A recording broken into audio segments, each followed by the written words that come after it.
And welcome back to another episode of Massholes with Mikes. We are back with a baseball episode. Yes, we've had a couple of months off. It was really just to give me some time to redo my wall background so you can see a nice wall art of Fenway Park behind me, and that is what we are going to be talking about, as I said. I am joined here by Jordan Leandry. We're going to talk all things Red Sox, whether it be before, the stuff that we've already seen this season, the stuff coming up, which is our expectations for the rest of the season, and one important milestone in the middle, which would be the MLB trade deadline. But first off, Jordan, I got to ask you, because I don't know the answer to this, and I keep seeing people tweet about it, Carabas, Milliken, the like. What was the significance of the June 28th thing? Don't say it until June 28th. Can you explain that to me? Yeah, you can't. The whole thing was you can't say the Red Sox are back until June 28th. That's what you weren't allowed to say. Now it's already passed, so I'm going to say it. I'm going to say the words that you couldn't say until June 28th. I'm not making that proclamation yet. I tweeted out they have to get 13 games above 500 before I make any proclamations, because in 2019, same deal. They started terribly. They got as high as 12 games over 500, and then they completely fell apart. This year so far, they got to 11, and they've lost 2 in a row in Toronto. So not making any proclamations yet. We're waiting it out. But yes, that was the don't say it. That you can't say the Red Sox are back till June 28th. That makes sense. But let's get into it right away. You kind of summed up the season so far. They started very poorly, as we all know. I believe it was 10-19. They went on a torrid stretch up until then. I want to say it was 31-10 heading into this Toronto series or something like that. 32-12. Okay, so 32-12 heading into this Toronto series. As we're recording, they're playing the third game of it. They have dropped the first 2 north of the border. But let's take it from the start of the season all the way up until now. Jordan, what are your, I guess, overarching kind of 2,000-foot view if you're looking at the Red Sox throughout the course of the season so far? My just overarching view of this team is, I guess, still kind of that I don't really know how good they are. I mean, they're 7-16 against the AL East. That's not good. That includes Baltimore. They're not playing well against Baltimore this year.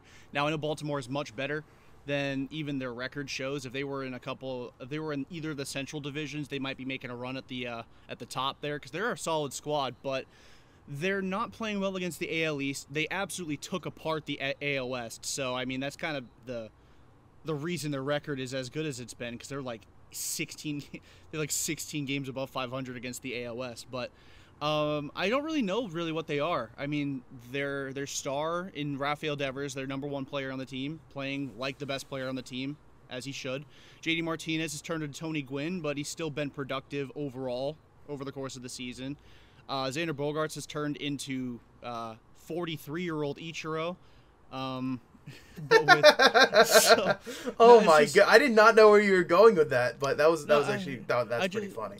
I just think their best player is playing like their best player should. A lot of the guys on the team, like I think Story is playing a little bit below what I expect him to be at this point in the season, but he's still been fine. He's played second at an elite level. He's starting to hit for power again, which is nice. So that's all. I mean, that's all I really wanted from him, was to learn second base and be respectable at the plate. So far, that's what he's been. I just thought he'd be maybe a little better. But they're about where I thought they'd be. I thought they'd finish in second or third in the AL East. They'd be a playoff team. And right now, if the season ended today, I believe they'd be in the second wildcard spot and third in the AL East. So that's exactly where I put them. I don't know if they'll get to the 92 wins I think I had them at before spring training, but they're about where I thought they'd be. I think I speak for both of us when I say we didn't think the 10-19 start was indicative of A, the talent on the roster, and B, how well this team could play. I think that under Alex Cora, they've shown the ability that they can bounce back, and they did it again. But as you said, 2019 could be a barometer for this team, because like you, I am still very on the fence about how good they are. And we talked a lot about this in our group chat. I've seen a lot of discourse on Twitter about it, that heading into this stretch, starting with Cleveland and ending with New York before the All-Star break, this is going to make or break the season, because you could tell how good they were against the good competition. And they started off really well against Cleveland, and they've completely laid an egg against Toronto. Now, I don't know why that is. For some reason, they've just looked lifeless north of the border this year. I don't know if that's also your opinion. I definitely can agree. I will co-sign that. I just don't know why they look like a completely different team in Toronto. Now, they don't have some guys available at their disposal for reasons that have been covered extensively, but it's frustrating to see that they were on such a roll. They go into Toronto and they just don't look like the same team. in terms of the early part of the season, I thought that you had Bogarts, you had Devers, and you had Martinez really carrying the offense. Since you hit maybe, I want to say it's the middle of May, definitely the beginning of June, because June was a great month for the Red Sox. If you look at that kind of that stretch, Verdugo started playing a little bit better. Even though he had a hot start to the year, he was really slumping. Story, we all know, because he had a mammoth back half of May, if I remember correctly. And Christian Vasquez, we were going to record this with one other person. He shall remain nameless because I don't want to get him in trouble. Protect the anonymity. Exactly. He called him Fatgez yesterday in the group chat, and that sent me into a whole new realm of hilarity. I thought that was just amazing. But he has provided clutch hit after clutch hit, which, much to the slandering chagrin of you and this other person, and even Kyle to a degree. Hey, I have always been fair with Vasquez. When he plays badly, I call it out. When he plays well, I give him credit. I have been all over him being very, very good this year, at least since I made that tweet about how terrible he'd been at the late stages of April. I will give him the credit where it's due. He has been very good. Now, if he could start framing pitches that are low in the zone, that would be fantastic. I'd maybe even consider jokingly calling him an all-star, but he's hitting well, and I will give him credit for that. Yeah, I mean, he definitely has been. He's been one of the... he's batting out of the 7 slot more, which is... I mean, even in previous years, Cora's liked to use him in that 8-9 hole. Obviously, with the... bringing back Jackie Bradley Jr., you've been putting him at the 9 hole a lot. I do want to talk really quickly about Franchi Cordero and your opinions of him, because he has been a pleasant surprise, and he hits absolute missiles whenever he makes contact. Some of them just happen to get caught. Yeah, I mean, he's playing way better than you'd think. Based on if all you did was box score watch all season, you'd think Franchi Cordero was just like a notch above where he was last year. Like, he's still not hitting very well. His average is low. His OBP is only like low 300s. Stuff like that. He's hitting the absolute crap out of the baseball. Like, the guy doesn't know what weak contact is. I know he's 1 for 1 tonight with a bunt single, so I mean, hey, weak contact there. But that dude is an absolute machine when it comes to just hitting the absolute daylights out of the ball. Last year, it looked like he was trying too hard to be what Benintendi was supposed to be. Slap hitter, just get on base, make contact, use his speed to his advantage. But that's not who he is. He's a guy who's supposed to be hitting absolute rockets. And then obviously his speed can make up for the fact that he might think a few of his rockets are leaving when they don't, and he can make up for that and turn what would be a Vasquez single into a double. But he's been great. I've been pleasantly surprised. He's a great athlete, so it makes the Red Sox very, very agile at first base with him and Dahlbeck, even though Dahlbeck's not really hitting. They're very athletic at first base, and that's huge. So one of the things when it comes to this point in the season, let's go with one positive, one person that you didn't expect to perform so well. I think it's a decent thing to jump off of because we're just talking about Franchi. And then one negative, one player who's incredibly disappointed you. So I'm going to let you go first on the positive, and then I'll go after. Given how down I was on him after last season and where he's at least to start this season, it's a very small sample, like maybe 10 or so games, but Jarren Duran looks like a completely different player this season. And again, I know it's been 13 or 14 games he's played. He's not swinging and missing as much as he was last year. He's, abandoned the heavy swing trying to hit the ball out of the ballpark, and he's just content with hitting a single, stealing a base. His outfield defense is still atrocious, and I will never understand some of the routes he takes to the ball, but he catches it, so that's all that really matters. He got good makeup speed, but he's hit the ball really well. He's been very disciplined at the plate. Franchi just got another hit, so nice, love it. So that's another guy, by the way. And I also, I know you said 1-1, but I do want to mention Christian Vasquez too. Like, I made a tweet in April about how he was probably a bottom 10 position player in the league in terms of everyday guys, like guys who actually play every day. Bottom 10 in baseball. And since then, he's hit like 330. And so you got to start doing this with everybody. We're not talking about a 2-week stretch here. We're talking about 2 months. He's been unbelievable since the end of April. He's been great. It's almost like he was told his job might be on the line, and then he suddenly started to perform. That's what I was saying. I said that, maybe you got to start, not letting certain guys go under the radar here. Like, if they're playing poorly, call it out. Because Vasquez never got slandered last year. I know me and Mr. He Who Shall Not Be Named, I promise you it's not Voldemort, but and a few others were starting to really rip Vasquez for poor performance last year. But this year, like Lou Merloni even was talking about how terrible Vasquez had been since he got hot to start last year. And since then, Vasquez has taken off. He's been fantastic. And, sometimes you just got to call a guy out, and he wakes up and he's like, you know what, maybe I have been playing like ass.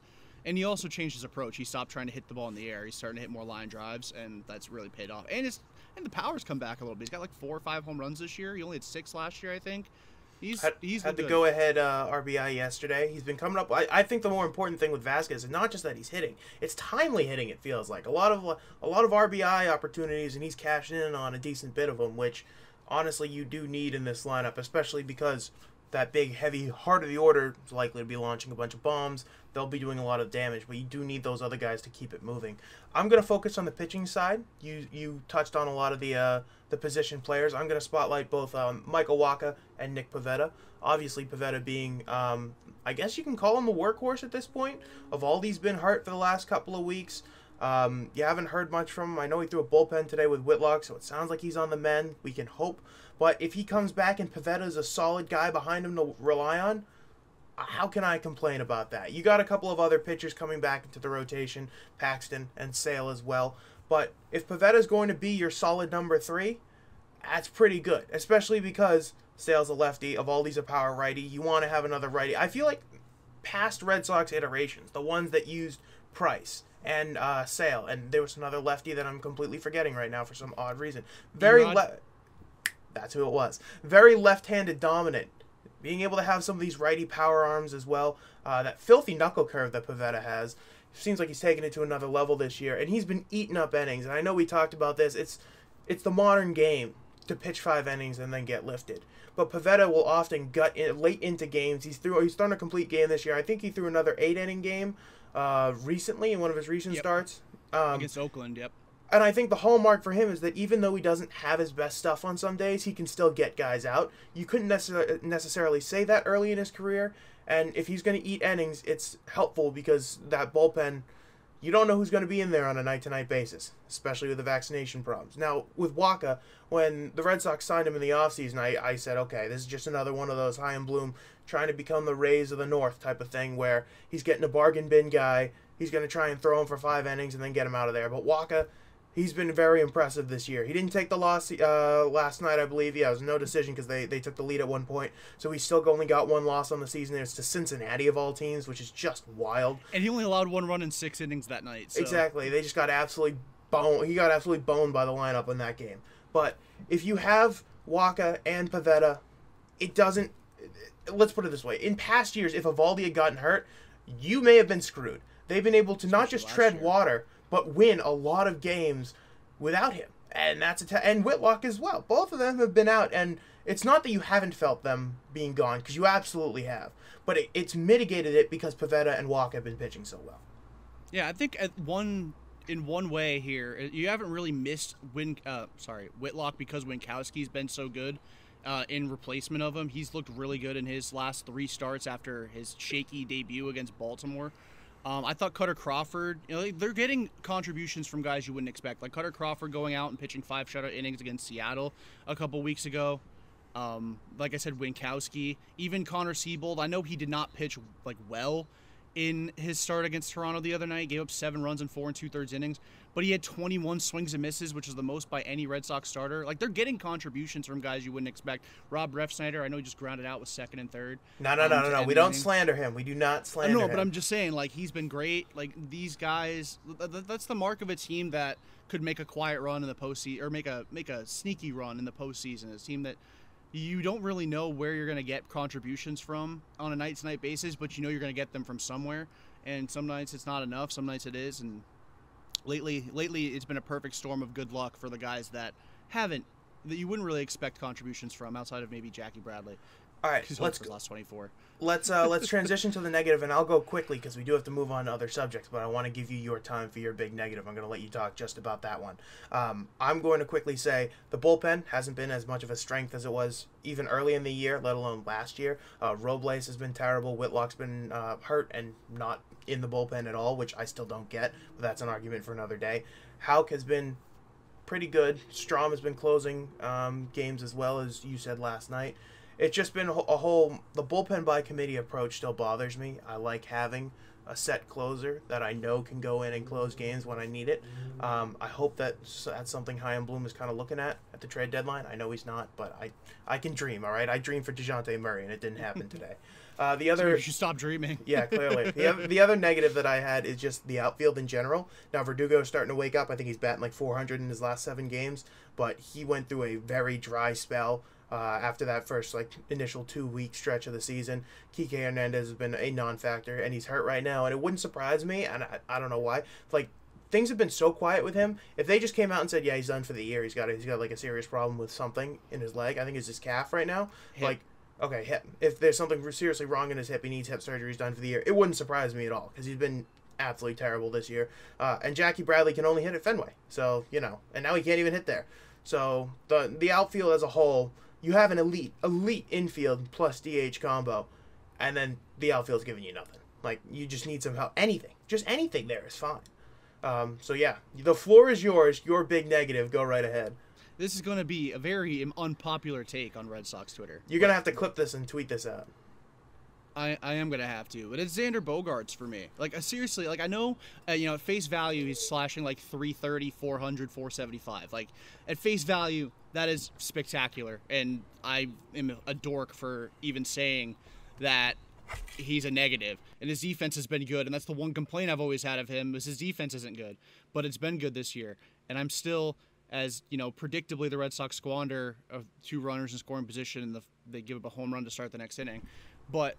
and it's the Springer of all people. But anyway, Xander Bogaerts, for me, when he's not hitting home runs or driving the ball, getting extra base hits, it's really there's nothing spectacular about what he's doing this season. He's hitting a lot of bloopers, a lot of ground balls. I feel like in the numbers don't even back this up, but I swear every time he gets in that bat with runners in scoring position, I feel like he's popping out to short. He's hitting a sac fly, which of course you get an RBI out of it, but he just leaves runners on the table. It's just not been the kind of season, and I'm looking at his expected numbers this year. Since the Red Sox took off at I believe the date was May 10th. That's the date I at least have clipped in this sample. Xander Bogaerts has an expected batting average of .258, which is below the likes of Kike Hernandez, Christian Arroyo, and 9 points better than Jackie Bradley Jr. His expected slugging in that time frame is .408. Which, just to give it's behind Kike, Bobby Dahlbeck, Vasquez, who doesn't even hit for power, Verdugo, Christian Arroyo, Jarren Duran, all these guys. He's just not been the kind of Xander Bogaerts that you would want from a guy who, especially one that is going to command over $200 million in the offseason. You want him to be better than he's been this season. He's not hitting for power. He hasn't homered since the beginning of June. Just 6 home runs, man. The Red Sox as a team aren't hitting for a lot of home runs. They're 18th in the league with 72. And Xander's got 6.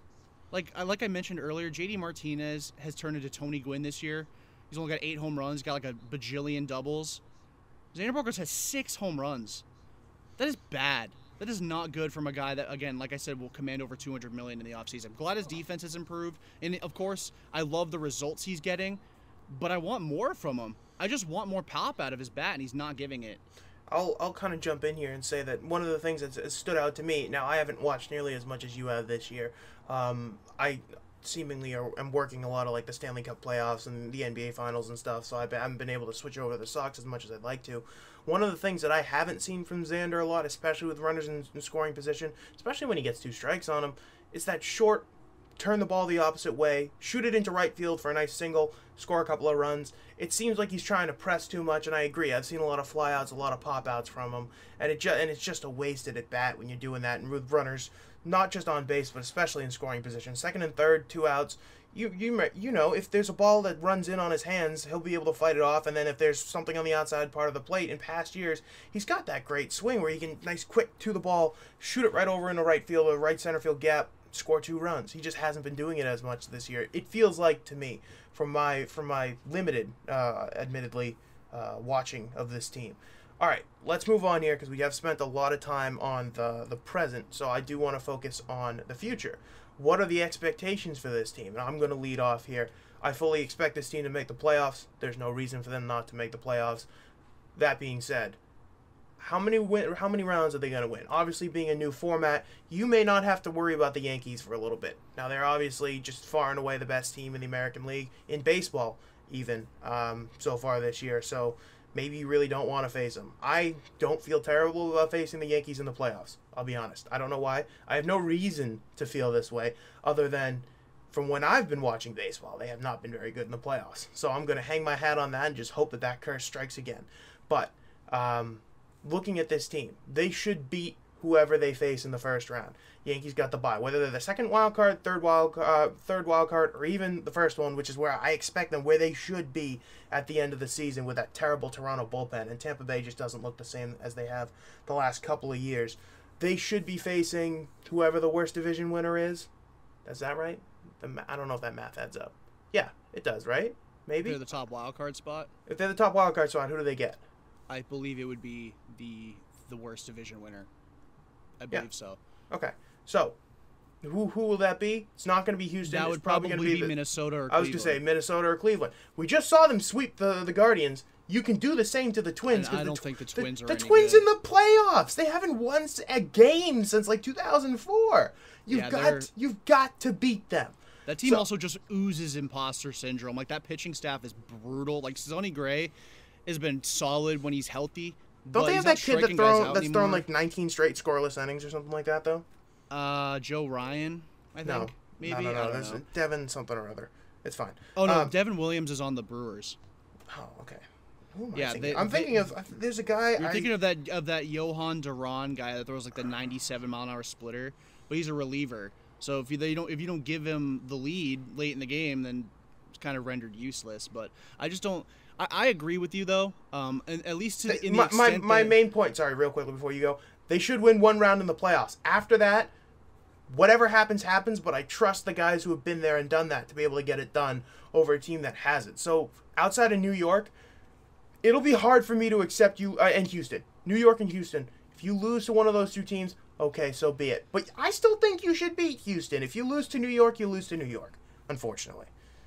Yeah, I mean, in my opinion, I think the Red Sox really match up well against pretty much every single team in baseball. Or not in baseball, in the American League. Like, and that includes the Yankees. I think they match up well. I would never pick them in a series against them. Just the Yankees just seem like the team. Like, it just feels like their year. It looks like their year. It's like the 2018 Red Sox where you'd feel like sometimes they would just spot the other team runs to make it interesting. And they would, like they did today against Oakland, they gave up 3 runs in the first and then immediately took the lead back. Like, that's just something the 2018 Red Sox would have done.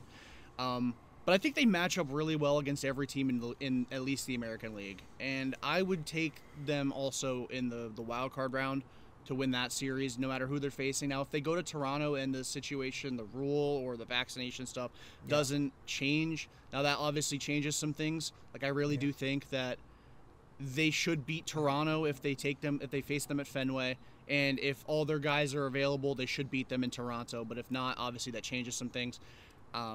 They should beat Tampa. Who else is in the running at this point? I mean, Cleveland, the Angels Minnesota, are so far out of it. Yeah, they could beat... Oh, yeah, we already went over them. They could beat both of them.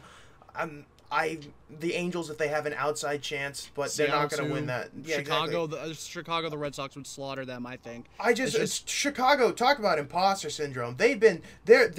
There's basically been a gigantic billboard on their stadium this entire year that says, "This is not your year, pack it up for next year." It's just what it feels like. They got to fire Tony. Like, the Hall of Famer baseball person's got to go. They've reached imposter syndrome for years. I'm glad it's finally showing this year. They have a lot of young talent. They just can't put it together at all. And Abreu's obviously getting old now. They invested so much into their bullpen, and like Joe Kelly's been hurt this year a lot of the time, and they traded Kimbrel before the season started. Right? Graveman, and then he has Hendricks. Yeah, and they both had their little streaks of not being able to get anybody out. Kopech has been in and out of the bullpen in the rotation. Reynaldo Lopez started hot, and he's been bad. But yeah, the Red Sox match up well against pretty much every team in the American League. I would not take them against New York or Houston, but I do think they would beat pretty much anybody else they face in the postseason.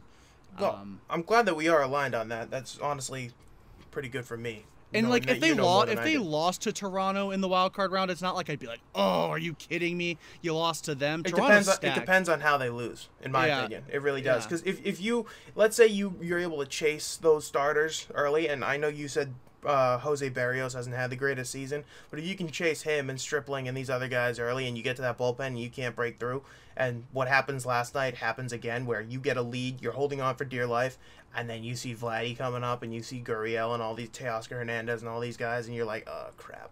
Like, okay, then maybe we'll have to reassess. But as of now, I agree they should beat Toronto. But one of the important things that may be key to them beating some of these playoff teams is any deadline acquisitions. So that'll transition to this last topic. See how I did the segue? Let's go. I still got it. 2 months off. I still got it. We're here. All right. I'm going to let you go first here. I got one main guy that I want to talk about, and I want to hear what your guys is. I already know who's number one on your list. I've seen you freaking tweet about him every single day. So let's get it over with. Who is the guy that you most want the Red Sox to acquire before August 2nd this year is the trade deadline? I looked it up. That's a weird date for the trade deadline. You almost always hear it in July. But who do you want the Red Sox to go and get? David Robertson. Please. Yes. Please. I've been begging for this. I've been begging for this for 5 years now. 5. I've wanted David Robertson in Boston for so long. He's gone to the Yankees like 19 times since I started wanting him in Boston. Tampa Bay. Tampa Bay, even I thought the Red Sox were going to swoop in and snag him last year. The fact he went to Tampa Bay like surprised the hell out of me. But this year, 1.86 ERA. He's got 9 saves. He's got a ton of familiarity in the AL East. I mentioned he's been a Yankee like 900 times. It's really only been twice, but it just feels like he's there all the time. Agreed. 37 years old, so he's likely going to be on the cheap side. He's an expiring contract. He just oozes postseason experience. He's got a ton of it. And he's throwing the hardest he has since 2011. We're talking about a 37-year-old who's chucking his cutter like 95 miles an hour. That's the hardest, like I said, it's been since 2011. That is the guy I want, headlining just any possible move they could make. That is the one I want. Especially because he's on the selling Cubs. Like, there's no chance. I think one of the interesting wrinkles for this trade deadline, to kind of spoil it, is just like, with this extra wild card team, this other wild card slot, teams may be more willing to say, you know what, let's take a shot at it. Let's kind of, and it's going to screw them because they're going to stay in like middling contention where they're not good, but they're not bad. And it'll take some real balls for a GM to be like, you know what, we are going to be sellers. And they'll get a king's ransom because I think there's going to be a lot more buyers than there usually is on the market this year. And it could drive up the price of some of these guys. So to take that, one of the guys that I'm interested in, I want to hear your opinion on this, is the guy that some people have rumored to have the Red Sox eye, if you will, which is Luis Castillo from the Reds. Getting one more year of team control.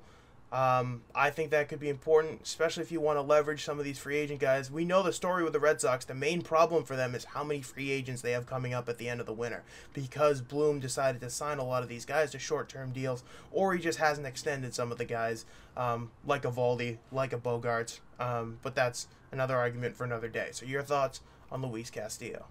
Now, I would be on board. I would like to see what it would cost to get him. Like, I really like Luis Castillo. I think he's a really talented arm. I don't think starting pitching is necessarily a need of this team with Sale and Paxton coming back and Evaldi coming back. Like, they shouldn't need another starter. But, you know, for whatever reason, say Paxton, comes out, Paxton won't be ready until September. Or maybe they'll just punt on the prospect of having him come back because he wouldn't be able to pitch in the postseason or something like that. If there, for whatever reason, one of those two starters can't go at any point in this season, then I'd be down, especially since Castillo is such a high level arm with a lot of potential. But as far as where I'd put him on the list of guys that I would want, it'd probably be somewhere in like the back half of the top 10 if I had to come up with a list of 10. But it's not like if they traded for him, I'd be like, what are you doing? Like, that's a high-level arm. That was me with Hansel Robles last year. And then it worked for some godforsaken reason. Yeah, not working this year, but you're right. Like, we're talking about a guy who's probably when he's at his best, top 25 starter in baseball. So, all right, one of the other guys that you have on your list here of 3. The story of the offseason, or the story of the second half. If the Red Sox bring back Daniel Bard to exercise his demons. You were going there too. I can read you, I can absolutely read you. I should have said that too. Well, it helps that I tweet every thought that comes into my head. That's a good point.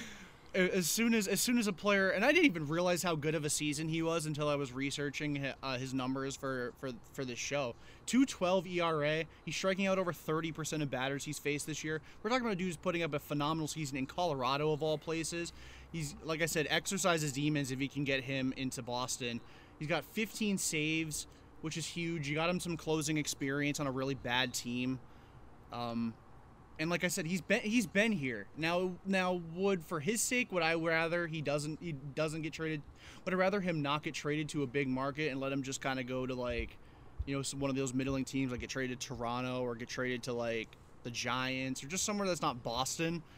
Yes, for his sake, for my sake, and for the Red Sox sake, I hope to God they trade for him. And again, another guy who's in his late 30s, so he won't cost a ton. Like, it's not like you're getting David Bednar, who's not on my list, by the way. I don't even know who that is. I'll be completely honest. He's the Pirates closer. Oh, okay, I got you. He's not, so he's not going to command a ton, unless you want to package him in like CJ Cron, which I don't think they would do. He's also not on my list. I just don't think Bard would cost a lot. He's having a great year. He's really turned into a turbo sinker pitcher with a nasty slider. I'm on board with that. I almost want him more than I want David Robertson. I just want David Robertson because he's just been in the AL East a ton and, isn't... he's been there, done that, and you have that that reliability at the back end. Yeah, exactly. You've not had that with Bard. All right, and the last guy that you have on your list. You haven't mentioned any outfielders yet. You've gone 2 pitchers. I still think outfield is a big need for this team. I just Googled a quick list of 5, so if you don't come up with one here, I can always go to it, but I want to see what your last guy is. Yeah, it's not an outfielder. I don't necessarily... I'm not as down on this outfield as you are. I think Kike will be fine when he comes back. Just based on how he was trending when he got hurt, he looked like he was starting to turn a corner. And with, Verdugo, I think he just homered, by the way. Yes. That's why he paused. Yeah. Breaking the fourth wall. We are recording during the game. This is what we do. 2-run home run in the top of the 6th. His 3rd home run in like the last 2 weeks. He's been crushing the ball. Yeah, he's gone supernova. Verdugo's had a fantastic season. I don't want his numbers to read too much into what people think of him. He's played really well. He's hit a lot of lineouts. He's had a lot of them, a ton of them. And then Jackie Bradley is Jackie Bradley. And I think if Rob Refsnyder can continue to hit at the level he's hitting at, you can just platoon the two. And Duran's been good, so they have options in the outfield. But my last guy I would put on my Red Sox trade targets list is Josh Bell.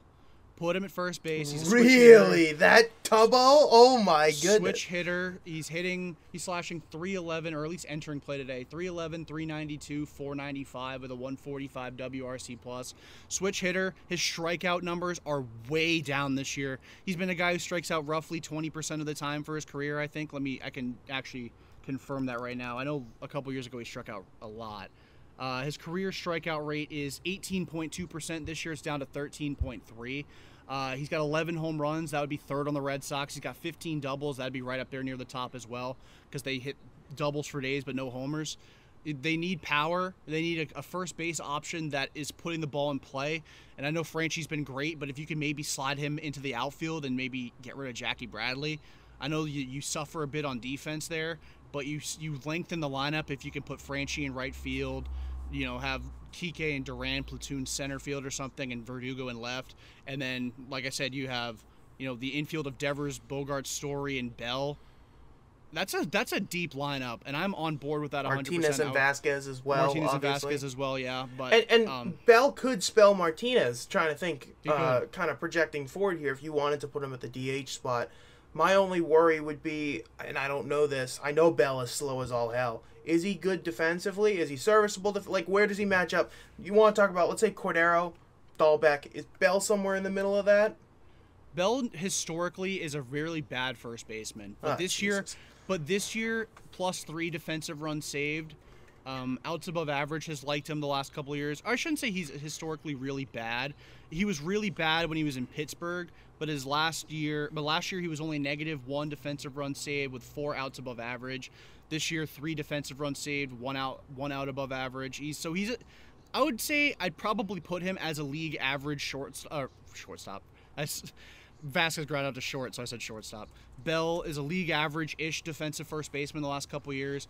And he hits some tanks, man. That dude's got some light tower power for days. I know his power is down a little bit this year. He's at 11 home runs, but he hit 27 last year, hit 37 in 2019. He's got pop, and the Red Sox lack that in the lineup, especially since JD's Tony Gwynn now. All right, you heard it here. That'll do it for us for this episode. Gonna try and do a couple of more throughout the summer. Obviously, with baseball, it's a little bit harder. We like to have some material sort of build up before we go and do one. But we're happy that we could get one of these sort of recap, sort of projecting episodes in here to kind of spell you guys in the summer. Normally, we do take a break. So I'd say this is pretty on brand for us. And hopefully, we can be back maybe like every 2 weeks during football season. Who knows? We'll see. We'll see what we can do. So, for Jordan and for the rest of the Massholes with Mike's crew that isn't here, but, you know, we're going to hope to get them on in some future episodes, including Kyle. I am Jeremy, saying have a good rest of your day, everybody. Peace.